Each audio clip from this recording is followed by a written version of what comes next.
पिताजी, जल्दी चलिए, वरना मैं आज स्कूल में देरी से पहुंचूंगा। मेरी टीचर बहुत गुस्सा करती है। हाँ हाँ बेटा, अभी चलते हैं, बस 2 मिनट रुको।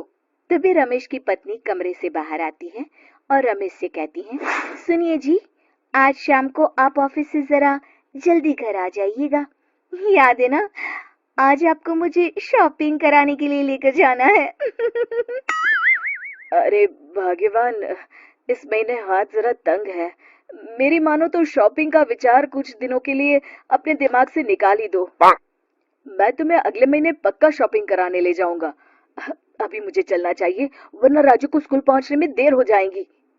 देखिए जी, अब आपके ये बहाने पुराने हो चुके हैं। मैं कुछ नहीं जानती। आज शाम को मुझे शॉपिंग करने जाना है, मतलब जाना है। आगे आपकी मर्जी।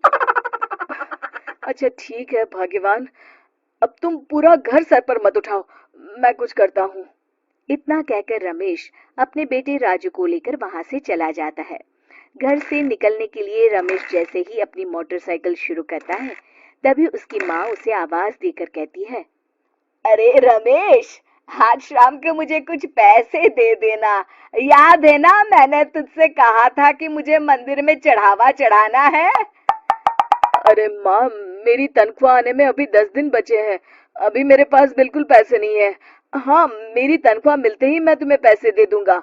रमेश की माँ चिढ़कर कहती है, अरे तेरा दिमाग तो खराब नहीं हो गया? मैंने तेरे भरोसे मंदिर के पुजारी जी से वादा कर दिया है और तू कह रहा है कि पैसे नहीं है। अब मैं पुजारी जी को क्या जवाब दूंगी? तुझे तो मेरी इज्जत की भी कुछ परवाह नहीं है। अच्छा ठीक है माँ, अब तुम गुस्सा मत करो, मैं शाम तक कुछ इंतजाम करता हूँ। इतना कहकर रमेश वहां से चला जाता है। फिर दोपहर को जब रमेश अपने दफ्तर में बैठा होता है, तब उसे अपनी पत्नी और माँ की बातें याद आती हैं। रमेश अपने दफ्तर के एक साथी मोहन से कुछ रुपए उधार मांगता है।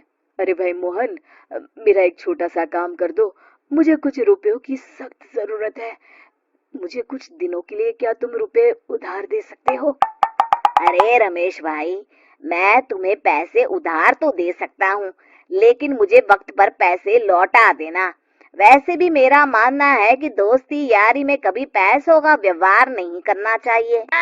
ये कहावत तो तुमने सुनी ही होगी कि उधार प्रेम की कैंची है। मैं नहीं चाहता कि पैसों को लेकर हमारा रिश्ता खराब हो। अरे मोहन, तुम बिल्कुल चिंता मत करो, मैं तुम्हारे पैसे वक्त पर लौटा दूंगा। फिर मोहन रमेश को पैसे दे देता है।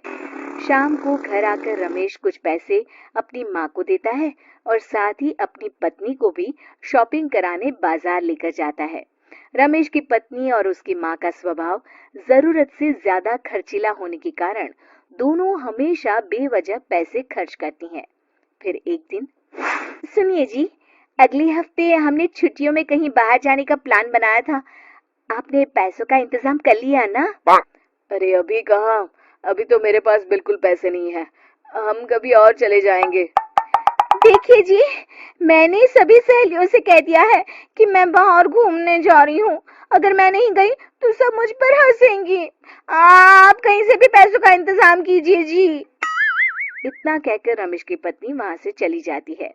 वहीं दूसरी तरफ रमेश की माँ भी तीर्थ यात्रा जाने की जिद करती है और रमेश से पैसे मांगती है। फिर अगले दिन रमेश एक सेठ से पैसे उधार लेकर अपनी पत्नी और बेटे को घुमाने ले जाता है और अपनी माँ को भी तीर्थ यात्रा पर भेज देता है। लेकिन जैसे ही रमेश अपनी छुट्टियां बिताकर वापस आता है, कर्जदार उसका जीना मुश्किल कर देते हैं। इतना ज्यादा कर्ज एक साथ अपने ऊपर देख रमेश काफी परेशान रहने लगता है। फिर एक दिन राजू की स्कूल की फीस वक्त पर न भर पाने के कारण रमेश को स्कूल में बुलाया जाता है। स्कूल के प्रिंसिपल साहब रमेश को सख्त हिदायत देते हैं कि अगर वक्त पर स्कूल की फीस नहीं भरी गई तो उनके बेटे का नाम स्कूल से काट दिया जाएगा। अपने बेटे की स्कूल की फीस भरने के लिए रमेश अपने दोस्त गिरधारी से कुछ पैसे उधार ले लेता है और स्कूल की फीस भर देता है। रमेश की माँ और उसकी पत्नी खर्चे और घर की जिम्मेदारी संभालते संभालते धीरे धीरे रमेश पूरी तरह कर्ज में डूब जाता है। और तभी एक दिन दफ्तर में काम करते समय रमेश की तबीयत अचानक बिगड़ जाती है और वो बेहोश होकर गिर पड़ता है। उसे जल्दी से पास के एक अस्पताल में भर्ती कराया जाता है। रमेश के घर वालों को ये बात पता चल जाती है तो वे सभी अस्पताल पहुंचते हैं। अस्पताल के डॉक्टर साहब उन्हें बताते हैं, देखिए, देर रात तक जागने और जरूरत से ज्यादा काम करने की वजह से इन्हें चक्कर आ गया था। बेहतर यही होगा कि इन्हें कुछ दिनों के लिए पूरी तरह आराम करने दिया जाए। रमेश की हालत देखकर उसके बेटे राजू को बहुत गुस्सा आता है और वो अपनी दादी और माँ से कहता है, माँ, दादी, मैं इतना छोटा हूँ, फिर भी मैं इतना समझता हूँ कि पिताजी दिन रात दफ्तर में काम करके पैसे कमाते हैं। पिताजी अकेला पूरा घर संभालते हैं और आप दोनों अपने फिजूल के खर्चों के लिए उन पर दबाव डालते रहते हैं। आज पिताजी की हालत के जिम्मेदार तो आप दोनों हैं।